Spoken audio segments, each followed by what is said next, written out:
Hello बच्चों, आज हम करेंगे important theory for 10th class, जो कि बोर्ड पर्पस के लिए बहुत ही इम्पोर्टेंट है। तो देखो थ्योरी क्या है, हम सारे चैप्टर्स की थ्योरी कवर करेंगे इसमें, ताकि आपका सबका क्या हो जाए, रिवीजन होगा। और कैसा रिवीजन होगा? क्विक रिवीजन हो जाए। तो उसके हिसाब से हम क्या करेंगे बच्चों, हम पढ़ना शुरू करेंगे। ठीक है, तो देखो मैं फर्स्ट चैप्टर की थ्योरी बता रहा हूँ। फर्स्ट चैप्टर में क्या है, इंपॉर्टेंट चीजें पढ़नी, ज्यादा फालतू की चीजें नहीं पढ़नी। तो बच्चों देखते हैं, तो हमारा रियल नंबर है, रियल नंबर से स्टार्ट करते हैं और सारे चैप्टर के ऐसी थ्योरी करेंगे कवर। ठीक है, शॉर्ट थ्योरी जल्दी हो जाएगी कंप्लीट, मतलब तुम्हें क्या अंडरस्टैंड किया। देखो पहले जो इस चैप्टर में इंपॉर्टेंट बात है वो याद रखनी है तुम्हें। देखो फंडामेंटल थ्योरम ऑफ अरिथमेटिक क्या करती है? फंडामेंटल थ्योरम ऑफ अरिथमेटिक ये बोलती है कि प्रोडक्ट ऑफ प्राइम नंबर्स, कि प्राइम नंबर्स के जो प्रोडक्ट होंगे उसे हम क्या कहेंगे? कंपोजिट नंबर कहेंगे। क्या कहेंगे? Composite number. ये हमारे क्या फंडामेंटल थ्योरम ऑफ अरिथमेटिक है। दूसरी बात, इंपॉर्टेंट एक रिजल्ट याद रखना है, जब हमारे पास कोई भी दो नंबर गिवन हो तो उनका जो एचसीएम और एलसीएम का प्रोडक्ट होगा वो बराबर होगा उन टू नंबर्स के प्रोडक्ट के। ओके बच्चों, जब दो चैप्टर हमारा क्या पॉलिनोमियल, तो पॉलिनोमियल के भी इंपॉर्टेंट की देखते हैं। तो सबसे पहले जो पॉलिनोमियल होता है, पॉलिनोमियल इस फॉर्म का होता है जो जैसे ax² + bx + c। ठीक है, और इसके जो जीरोस है इस पॉलिनोमियल के, जीरोस मींस सॉल्यूशंस या रूट्स कह सकते हो। इसके जीरोस है अल्फा और बीटा। तो सम ऑफ जीरोस जो होगा इसका -b/a होगा, प्रोडक्ट ऑफ जीरोस c/a। ये कहां से निकालते हैं? ये कंपैरिजन करते हैं जब हमें कोई इक्वेशन गिवन होती है, कोई पॉलिनोमियल गिवन होता है तो उससे भी निकालते हैं। ठीक है बच्चों, ये इंपॉर्टेंट रिजल्ट याद रखना है। और देखो दूसरी केस कि जब हमारे पास जीरोस गिवन है तो हमें क्या करना हो? क्वाड्रेटिक पॉलिनोमियल फाइंड करना हो, तो उसके लिए हम डायरेक्ट फॉर्मूले का यूज करते हैं। देखो ये जो है px बराबर k हमारे कांस्टेंट वैल्यू होते हैं, bracket x² - sum of zeros यानी alpha plus beta plus product of zeros यानी प्रोडक्ट ऑफ जीरोस। देखो ये शॉर्ट फॉर्म में लिखा है, सम ऑफ जीरोस और प्रोडक्ट ऑफ जीरोस। ठीक है बच्चों, चैप्टर का नाम क्या है? Pair of linear equation two variables. मतलब इसमें हम क्या बात करेंगे? लीनियर इक्वेशन की बात करेंगे जिसमें क्या होंगे? दो वेरिएबल्स होंगे और उनका क्या लेंगे? पेयर। पेयर मींस जोड़ा। ठीक है, देखो कंसिस्टेंसी वाला केस समझते हैं। कंसिस्टेंसी के केस में एक लाइन ये ली और एक लाइन ये ली। ठीक है, मींस दो इक्वेशंस, एक इक्वेशन ये, एक इक्वेशन ये। अब इनमें क्या देखेंगे? इनके जो कोएफिशिएंट होगा उनका रेशियो क्या होगा? देखो इसका कोएफिशिएंट x का कोएफिशिएंट a1 है और y का कोएफिशिएंट b1 है और c क्या है? कांस्टेंट टर्म है। ऐसे इसमें x का कोएफिशिएंट a2 है और y का कोएफिशिएंट क्या है? b2 है और c क्या है? कांस्टेंट है। ठीक है, तो हम इनका क्या करेंगे? इनका रेशियो निकाल लेंगे। देखो इनका जो रेशियो होगा, देखो ये भी एक लाइन प्रोड्यूस करेगा, ये भी एक लाइन प्रोड्यूस करेगा। ठीक है बच्चों, तो इनका जो रेशियो होगा, देखो a1/a2 अगर डज नॉट इक्वल हो b1/b2 तो वो हमें क्या देगा? यूनिक सॉल्यूशन देगा। क्या देगा बच्चों? यूनिक सॉल्यूशन मींस दो लाइन होगी जो आपस में क्या करेगी? एक दूसरे को इंटरसेक्ट करेगी। क्या करेगी बेटा? इंटरसेक्ट। ठीक है प्यारे बच्चों, देखो मैं शॉर्ट फॉर्म में लिख रहा हूं, तुम पूरा लिख लेना क्योंकि मुझे क्या कराना है? रिवीजन कराना है। ठीक है, तो इंटरसेक्ट करेगी दो लाइनें। दूसरा केस देखो, दूसरा केस क्या? अगर इनके जो साइड का रेशियो होगा, मतलब साइड का सॉरी जो कोएफिशिएंट का रेशियो होगा यानी a1/a2 = b1/b2 = c1/c2 है, तो जो दो लाइनें होंगी वो आपस में क्या होंगे? इनफाइनाइट हो, इनफाइनाइट सॉल्यूशन प्रोड्यूस करेगी। और इनफाइनाइट सॉल्यूशन मींस कि वो दो लाइन एक दूसरे में क्या करेगी? ओवरलैप करेगी। क्या करेगी बच्चों? ओवरलैप। अब देखो थर्ड केस देख लो। थर्ड केस में क्या है कि a1/a2 = b1/b2 does not equal c1/c2। तो इस केस में क्या होगा? कोई भी सॉल्यूशन नहीं होगा, मींस लाइन एक दूसरे क्या होंगी? पैरेलल होंगी। यहां से क्या होगी? लाइन पैरेलल होगी, तो कोई भी सॉल्यूशन नहीं होगा। ठीक है बच्चों, फोर्थ चैप्टर की बात करते हैं। फोर्थ चैप्टर देखो क्या है हमारा? चैप्टर 4 है क्वाड्रेटिक इक्वेशंस। ठीक है, सबसे पहले क्वाड्रेटिक इक्वेशन समझते हैं। क्वाड्रेटिक इक्वेशन क्या होती है? वो इक्वेशन जिसमें वेरिएबल का हाईएस्ट पावर कितने होते हैं? 2 और इक्वेटर में क्या लिखा होता है? 0 या कुछ भी ऐसे नंबर लिखा हो, बट हाईएस्ट डिग्री कितनी होनी चाहिए? 2 होनी चाहिए। और हाँ एक चीज और है कि जो हाईएस्ट डिग्री होगा उसका कोएफिशिएंट कभी भी क्या नहीं होना चाहिए? 0 के इक्वल नहीं होना चाहिए। ठीक है बच्चों, अगर हमें इसके रूट्स निकालने के लिए हम श्रीधराचार्य फॉर्मूले का यूज करते हैं। श्रीधराचार्य फॉर्मूला क्या होता है कि -b + -√b² - 4ac/2a। अच्छा, abc कहां से आए? कि यहां से आए abc की वैल्यूज। ठीक है, हम इस देखो इस चीज को हम ऐसे भी फाइंड आउट करते हैं, हम डिस्क्रिमिनेंट में निकालते हैं। क्या निकालते हैं? Discriminant means d = b² - 4ac। ठीक है बच्चों, अब देखो नेचर ऑफ रूट्स की बात करते हैं। जब यहां से हम निकाल लेंगे तो उसके रूट्स पे निकलेंगे, तो रूट्स जो होंगे, अगर रूट्स क्या हो जीरो से ग्रेटर आ जाएगा, बी स्क्वायर माइनस 4ac की वैल्यू क्या हो जाए, जीरो से बढ़ जाए। तो जो रूट्स होंगे हमारे वो क्या होंगे, रियल एंड डिस्कनेक्ट होंगे, मींस डिफरेंट, ठीक है। और दूसरी बात, अगर B square minus 4ac equal to zero क्या आ जाए, तो जो रूट्स होंगे वो रियल एंड इक्वल होंगे। रियल मींस मतलब वैल्यू होगी कुछ और इक्वल होंगे दोनों रूट्स, ठीक है बच्चों। अगर B square minus 4ac less than zero हो जाए तो कोई रूट्स नहीं होगा, कोई हल नहीं होगा। तो उस केस में क्या होते हैं, इमेजिनरी रूट्स होते हैं। कैसे रूट्स होते हैं, इमेजिनरी रूट्स, ठीक है बच्चों। जो चैप्टर 5 की बात करते हैं, चैप्टर 5 का नाम क्या है, अरिथमेटिक प्रोग्रेशन, ठीक है। तो अरिथमेटिक प्रोग्रेशन में देखो सबसे पहले जनरल बात समझते हैं। जनरल अरिथमेटिक प्रोग्रेशन देखते हैं। जनरल अरिथमेटिक प्रोग्रेशन को लिखते हैं a1, a2, a3, a4 up to nth term तक। कहां तक गए, nth टर्म तक। अच्छा बच्चों देखो जो a1, a2, a4 है हमारी, इनको क्या बोलते हैं, first term, second term, fourth term, fifth term, ऐसा बोलते हैं। इनको टर्म्स में काउंट करते हैं, ठीक है। अगर हमें इनमें क्या करना है, अगर हमें इनसे AP बताना है तो इनका कॉमन डिफरेंस क्या होना चाहिए, सेम होना चाहिए। अब देखो कॉमन डिफरेंस कैसे फाइंड आउट करते हैं, तो कॉमन डिफरेंस को D से डिनोट करके D निकालने के लिए a2 माइनस a1 करते हैं, या a3 माइनस a2, या a4 माइनस a3, ऐसे ही करते रहते हैं, ठीक है बच्चों। अब देखो हमारे पास एक फॉर्मूला है, nth term formula. nth term formula क्या है, an बराबर a plus n minus 1 into D, ठीक है बच्चों। और nth टर्म फ्रॉम एंड, अगर एंड से हमें nth टर्म निकालना हो तो उसके लिए हमारे पास एक अलग से फॉर्मूला है, जो कि बहुत इंपॉर्टेंट फॉर्मूला है। इस पर बेस सवाल आते हैं बहुत ज्यादा है, और ये बोर्ड के पर्पज से लिए बहुत इंपॉर्टेंट है, ठीक है। तो बच्चों हमारा सम निकालने का फॉर्मूला है, जैसे हमें कोई एक पूरी सीरीज दे दी, मतलब एक एपी दे दी, और उसका हमें क्या निकालना है, सम। तो सम निकालने के लिए क्या फॉर्मूला इस्तेमाल करते हैं, n/2 2a plus n minus 1 2d। अच्छा एक चीज हो रहा है बच्चों, जैसे यहाँ पर a1 a2 a3 है, तो यहाँ हम इसको इस फॉर्म में लिख सकते हैं कि a फर्स्ट टर्म को लिख सकते हैं a, और सेकंड टर्म को लिखते हैं a प्लस d, और थर्ड टर्म को लिखते हैं a प्लस 2d, ठीक है बच्चों। ऐसे अप टू जाते रहते हैं, ठीक है, लास्ट टर्म, ठीक है। Sn का फॉर्मूला क्या है, Sn का फॉर्मूला है n/2 2a plus n minus 1। इसको हम इस तरीके से लिखते हैं याद करके कि n/2 a प्लस an, या n/2 a प्लस l। अच्छा l क्या है, l है लास्ट टर्म, और an क्या हमारी nth टर्म है, ठीक है। तो देखो अगर हमारे पास क्वेश्चंस में हमारे पास अगर 3 सेक्शन दे दे हमें कि बोलते कि सपोज तुम्हें ये करना है, तो हमें टर्म्स कैसे लेट करनी है, तो टर्म्स लेट करनी है हमें, जो फर्स्ट टर्म लेट करेंगे वो अगर तीन टर्म्स के लिए है तो a माइनस डी और a प्लस डी। अगर 4 टर्म के लिए आना है तो 4 टर्म के लिए हमें ऐसे लेट करनी है, ठीक है बच्चों। लेट करनी है हमें, क्या करनी है, लेट। चैप्टर 6 की बात करते हैं। चैप्टर 6 में देखो ट्रायंगल है हमारा, तो ट्रायंगल की बेसिक नॉलेज तुम्हें पता है। तो हम ट्रायंगल देखो, ट्रायंगल की पीपीटी थ्योरम को समझते हैं, जिसे हम थेल्स थ्योरम भी कहते हैं। देखो थेल्स थ्योरम कब लगती है, यदि हमारे पास क्या हो, ट्रायंगल में एक क्या हो, डीई जो हो पैरेलल हो बीसी के, तो इस थ्योरम के पर्पस से हम क्या कर देते हैं, जो इनके साइड के रेशो होते हैं, यानी AD अपॉन DB बराबर होगा AE अपॉन EC। ये हमें कौन बताते हैं, थेल्स थ्योरम बताते हैं, ठीक है। और इसका कन्वर्जन भी हो जाता है। कन्वर्जन मींस अगर हमें ये चीज गिवन है तो हम ये लिख सकते हैं, ठीक है बच्चों। या इसको हम ऐसे भी लिख सकते हैं कि AD upon AB means AD upon AB, या AE अपॉन AC, ठीक है बच्चों। इसे थेल्स थ्योरम बोलते हैं। अब देखो हम समझते हैं criteria for similar triangle. Similar triangle के लिए कुछ क्राइटेरिया है, जो दो ट्रायंगल को किसके बेस पे हम क्या कर सकते हैं, सिमिलर कर सकते हैं। तो पहला जो क्राइटेरिया है, पहला क्राइटेरिया हमारे पास SSS means side side side. दूसरा क्राइटेरिया है साइड एंगल साइड। तीसरा एंगल एंगल। चौथा है हमारे पास एंगल एंगल साइड, एंगल, ठीक है बच्चों। तो हम इसको जनरली यूज नहीं करते, हम इसका ज्यादातर यूज करते हैं। मोस्टली हम ज्यादातर इसी का यूज करते हैं अधिकतर क्वेश्चन में, जिससे हमारे क्या होता है, दो ट्रायंगल सिमिलर हो जाता है, ठीक है बच्चों। अच्छा हमें देखो साइड साइड रूल से हम क्या कर सकते हैं, दो ट्रायंगल को सिमिलर दिखा सकते हैं। अच्छा सिमिलर का साइन क्या होता है बेटा, ये सिमिलर का साइन होता है, ठीक है बच्चों। 7 चैप्टर की बात करते हैं। 7 चैप्टर देखो क्या है हमारा, कोऑर्डिनेट ज्योमेट्री। कोऑर्डिनेट ज्योमेट्री में देखो जो इंपॉर्टेंट की पॉइंट्स है, सबसे पहले डिस्टेंस फार्मूला। डिस्टेंस फार्मूला देखो दो पॉइंट्स के बीच में लगाते हैं डिस्टेंस फार्मूला। जैसे फर्स्ट पॉइंट है A और दूसरा पॉइंट है B, इनके बीच में इसके कोऑर्डिनेट्स है x1, y1, इसके कोऑर्डिनेट्स है x2, y2। तो डिस्टेंस फार्मूला क्या होगा, AB की जो बीच की डिस्टेंस होगी उसको डिस्टेंस फार्मूला बोलते हैं। AB के बीच की डिस्टेंस निकालने के लिए क्या करेंगे, x1 माइनस x2 का whole square plus y1 minus y2 का होल स्क्वायर, ठीक है।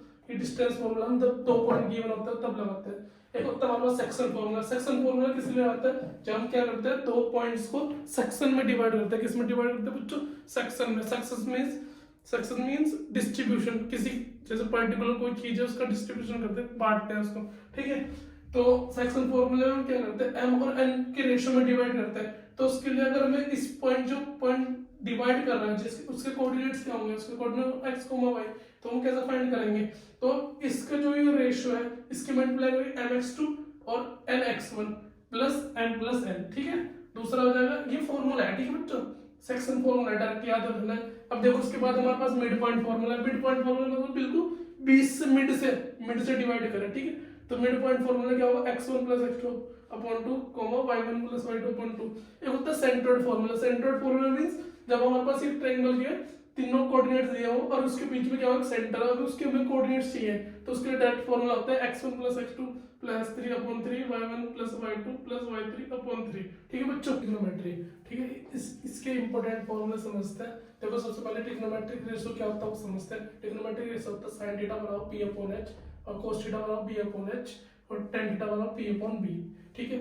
ऐसे cosec थीटा बराबर क्या होता है, cosec थीटा बराबर hypotenuse upon perpendicular, sec theta बराबर hypotenuse upon base, cot theta बराबर बेस अपॉन परपेंडिकुलर। और ये आया कहां से, ये आया राइट एंगल ट्रायंगल से, ठीक है। राइट एंगल ट्रायंगल में देखो 90 के सामने वाली होती है हाइपोटेनस और एंगल के सामने वाली, जैसे इसको बोलते हैं थीटा, इसके सामने वाली क्या होती है परपेंडिकुलर और इसको क्या बोलते हैं बेस। अगर एंगल यहाँ पर होगा तो परपेंडिकुलर, ये बेस है, ठीक है बच्चों। तो देखो ये हमने कहां से निकाला, ये निकाला हमने एक स्लोगन से। स्लोगन क्या है, पंडित बद्री प्रसाद हरन बोले। इसका मीन्स मतलब क्या होता है, देखो यहाँ पर मैंने साइन लिखा हुआ है, साइन का मतलब होता है परपेंडिकुलर अपॉन हाइपोटेनस, मतलब रेशियो है, क्या है, किसका रेशियो है, साइड का रेशियो, ठीक है। ऐसे cos थीटा बराबर क्या होगा, एंगल अगर हम थीटा लेंगे तो cos थीटा बराबर बेस अपॉन हाइपोटेनस और tan थीटा होगा परपेंडिकुलर अपॉन बेस, ठीक है। अगर उल्टा कर दे, साइन का रेसिप्रोकल होता है cosec, तो cosec थीटा बराबर होगा hypotenuse upon perpendicular. sec theta किसका रेसिप्रोकल है, cos का, तो sec थीटा बराबर हाइपोटेनस अपॉन बेस और cot थीटा बराबर होगा बेस अपॉन परपेंडिकुलर, ठीक है बच्चों।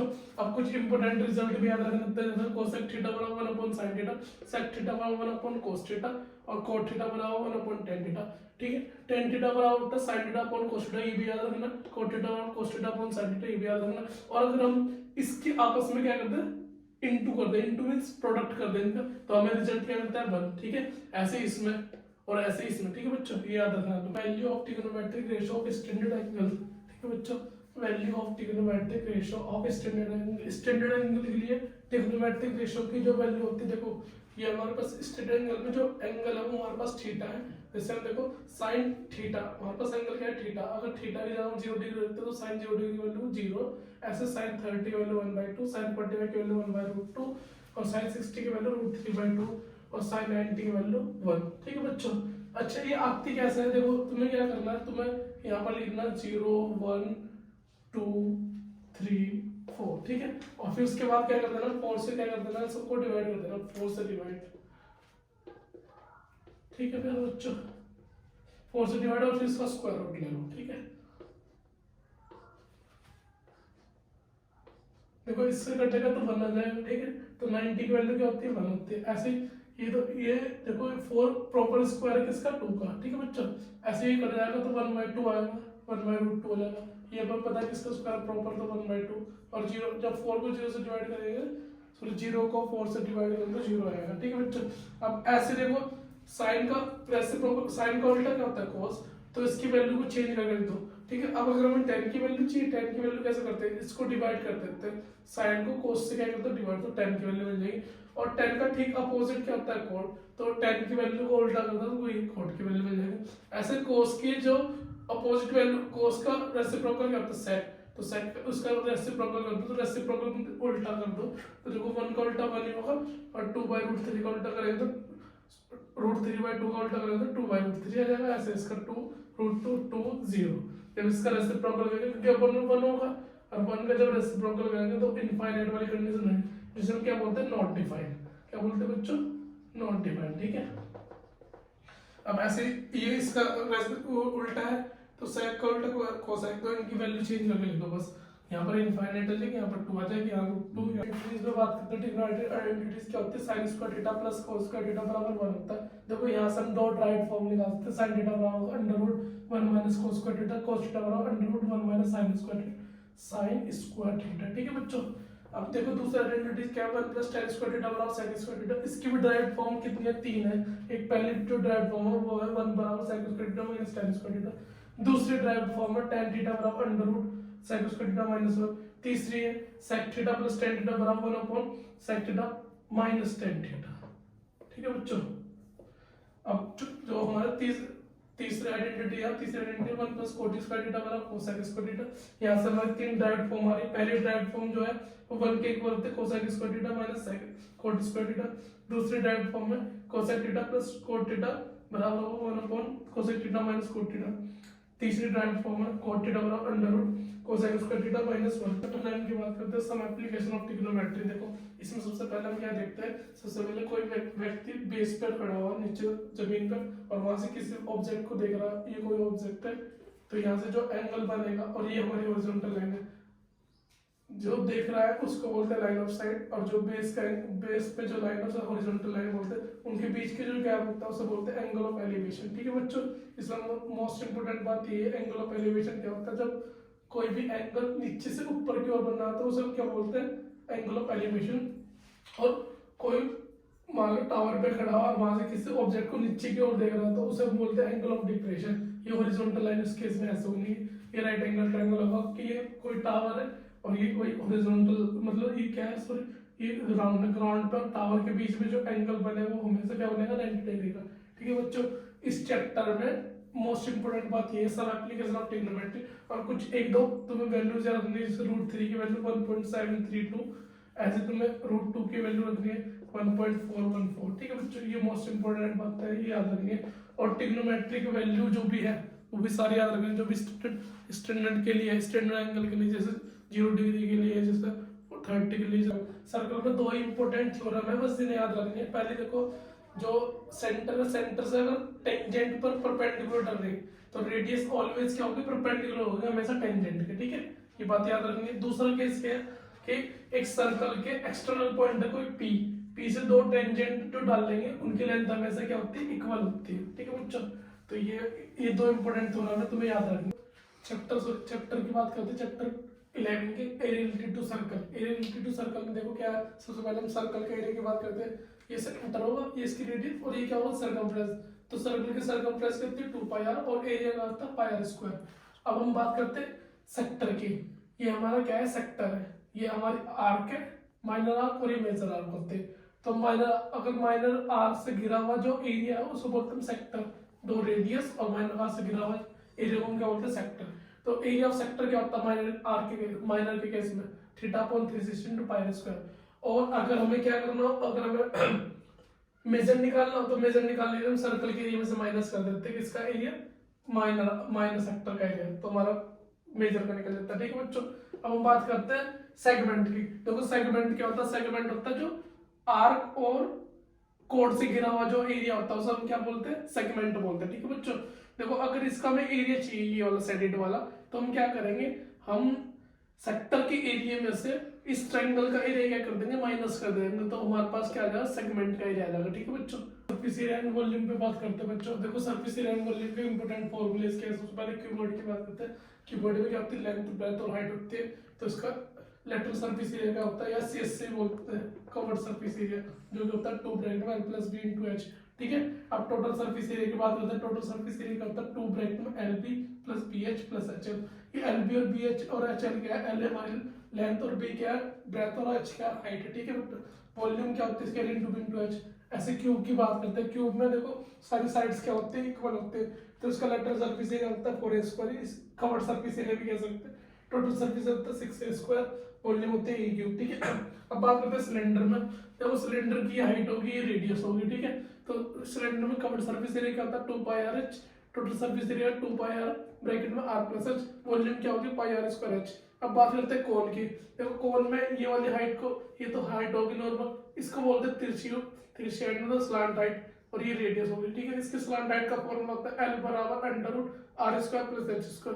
CSC होता है इसका πrl, TSC होता है πr ब्रैकेट में r + l, वॉल्यूम होती है 1/3 πr²h। ठीक है बच्चों, बात करते हैं स्फीयर की। देखो स्फीयर में क्या होता है, स्फीयर में रेडियस होती है। अच्छा, स्फीयर और सर्कल में बेसिक सा डिफरेंस बताओ। स्फीयर जो होता है वो सॉलिड होता है और सर्कल क्या होता है तुम्हारा खोखला होता है, नहीं होला होता है, ठीक है बच्चों। तो सरफेस एरिया की बात करते हैं, देखो सरफेस एरिया होता है इसका 4 पाई आर स्क्वायर और वॉल्यूम क्या है 4/3 पाई आर क्यूब। अब बात करते हैं हेमिस्फीयर। हेमिस्फीयर इसी का पार्ट, इसको डिवाइड करके बनाया गया है हेमिस्फीयर, ठीक है। हेमिस्फीयर का देखो सीएससी का होता है 2 पाई आर स्क्वायर, मतलब इसका हाफ कर दो, और इसका टीएससी भी होता है क्योंकि इसमें एक सर्कल भी ऐड हो जाता है अलग से, तो इसका टीएससी क्या होगा 3 पाई आर स्क्वायर, मतलब सर्कल का एरिया और ऐड कर दो इसमें सीएससी में, तो क्या हो जाएगा हमारा टीएससी मिल जाएगा। इसकी वॉल्यूम क्या रहेगी, वॉल्यूम हाफ रहेगी 2/3 पाई। तो बात करते हैं स्टैटिक्स पे। स्टैटिक्स का देखो सबसे पहले स्टैटिक्स में हम क्या करते हैं, मीन निकालने का फॉर्मूला देखते हैं। तो मीन हम 3 तरीके से निकाल सकते हैं, डायरेक्ट मेथड से, एक एज्यूम मीन मेथड से और एक स्टेप डेविएशन मेथड से। देखो हालांकि स्टेप डेविएशन तुम्हारे सिलेबस से क्या हुआ, कट हो रखा है, ठीक है, इस साल। तो हम सबसे पहले समझते हैं डायरेक्ट मेथड। डायरेक्ट मेथड क्या होता है, देखो डायरेक्ट मेथड मीन निकालने के लिए हम क्या करते हैं, summation of fi into xi करते हैं, ठीक है, और डिवाइड करते हैं समेशन ऑफ fi से, ठीक है। इससे हम क्या निकाल सकते हैं, डायरेक्ट मेथड से मीन निकाल सकते हैं, ठीक है। और मीन को रिप्रेजेंट करने के लिए हम x के ऊपर बार लगाते हैं, इसको मीन कहते हैं, ठीक है बच्चों। दूसरा मेथड है एज्यूम मीन मेथड। इसमें क्या करते हैं, मीन को एज्यूम करते हैं, मीन को क्या करते हैं, एज्यूम कर लेते हैं, कोई भी बीच वाले नंबर को एज्यूम करके, और उसमें क्या करते हैं, ऐड करते हैं जिसका summation of fi into di का, और डिवाइड कर देते हैं summation of fi into di को समेशन ऑफ fi से, ठीक है। ये दूसरा मेथड है। और तीसरा स्टेप डेविएशन मेथड है जो कटा हुआ है, ठीक है। इस तो हमारा मीन निकालने का फॉर्मूला होगा। और ये किसके लिए, ग्रुपेड डेटा के लिए। अनग्रुपेड के लिए कुछ और है जो कि हमने 9th क्लास में सीख रखा है, ठीक है बच्चों। अब बात करते हैं मोड की। देखो मोड कैसे फाइंड आउट करते हैं, ये भी किसके लिए, ग्रुपेड डेटा के लिए। मोड फाइंड करने के लिए हम क्या करेंगे, length plus bracket f1 minus f0 upon 2f1 minus f0 minus f2 into h कर देते हैं, ठीक है। इसके लिए हमें क्या चाहिए, इसके लिए हमें मॉडल क्लास चाहिए, जब हम क्या निकाल सकते हैं, मोड निकाल सकते हैं। अच्छा किसके लिए और ग्रुपेड डेटा के लिए। ऐसे ही मीडियन निकालेंगे, मीडियन के लिए हमें मीडियन क्लास चाहिए, तो मीडियन क्लास में से हम क्या करते हैं, लेंथ लेते हैं प्लस n/2 माइनस सी। बच्चों प्रोबेबिलिटी की बात करते हैं। देखो प्रोबेबिलिटी में क्या होता है, सबसे पहले प्रोबेबिलिटी का जो मेन फॉर्मूला होता है, probability of event is equal to number of favourable outcome, जो हमारे फेवर में हो वो outcome divide by total number of outcome, ठीक है। और जो प्रोबेबिलिटी होती है वो हमेशा 0 से बड़ी और उसके इक्वल हो सकते हैं, मतलब ग्रेटर और उसके बराबर, एंड लेस देन 1 से लेस देन या उसके इक्वल हो सकते हैं, ठीक है, प्रोबेबिलिटी। इसका एक दूसरा फॉर्मूला है कि अगर किसी चीज कोई इवेंट होने की प्रोबेबिलिटी गिवन है और ना होने की निकालनी है, तो इसके लिए फॉर्मूला लगाते हैं, ये ना होने की इवेंट की प्रोबेबिलिटी ऐसे निकालते हैं, 1 में से माइनस कर देते हैं। या अगर हमें होने की निकालनी है तो होने की कैसे करेंगे, होने की निकालने के लिए हम क्या करेंगे, इसको इसमें ऐड कर देंगे, ठीक है बच्चा, किसमें, इसमें। तो इसको मैं इधर भेज दूंगा, 1 में से माइनस कर दूंगा, ना होने वाली है तो हमारी होने वाली प्रोबेबिलिटी निकल जाएगी, ठीक है। अब बात करते हैं कॉइन्स की। अगर हम एक कॉइन्स को जब एक बार टॉस करेंगे तो जो हमारे पास आउटकम आएंगे वो होंगे या तो हेड होगा या टेल होगा, ठीक है बच्चों। या दूसरा केस हो सकता है कि जब हम 2 कॉइन्स को उछाल ले तो हमारे पास क्या क्या आउटकम आ सकते हैं, हेड आ सकता है, टेल हेड आ सकता है, हेड टेल या टेल टेल, ठीक है। ऐसे ही तीसरा केस, जब हम 3 कॉइन्स को एक साथ उछाल ले, है ना, तो क्या क्या पॉसिबिलिटीज हो सकती है, क्या क्या प्रोबेबिलिटीज हो सकती है, मतलब क्या क्या आउटकम हो सकते हैं, head head head tail, sorry head tail head tail head head tail tail tail head, या हेड हेड टेल या हेड टेल टेल या tail head tail tail tail tail, ठीक है बच्चों। तो टोटल हमारे पास कितने आउटकम आ सकते हैं, टोटल आउटकम आ सकते हैं हमारे पास 8, और इसमें कितने आएंगे 4, और इसमें कितने आएंगे 2, ठीक है बच्चों।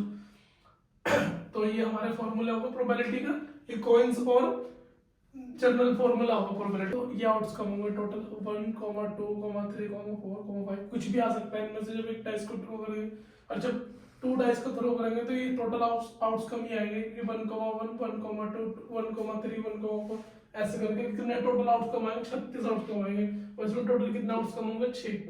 समझ रहे बच्चे, ठीक है।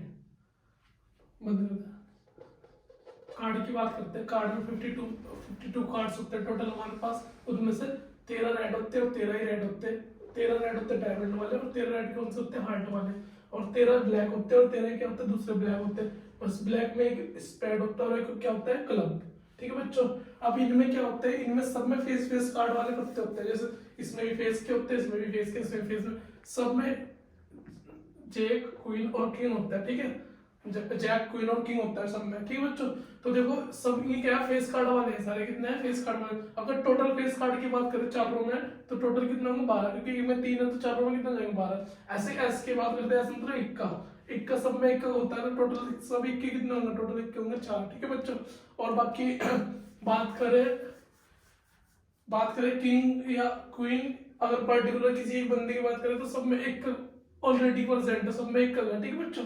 तो बस वीडियो को दबा के शेयर करना, लाइक करना और कमेंट करना, और कमेंट करके प्लीज बताना वीडियो कैसे लगे, और नेक्स्ट जिस टॉपिक पे आपका वीडियो चाहिए प्लीज उसे भी लिख देना कमेंट में, ठीक है बच्चों।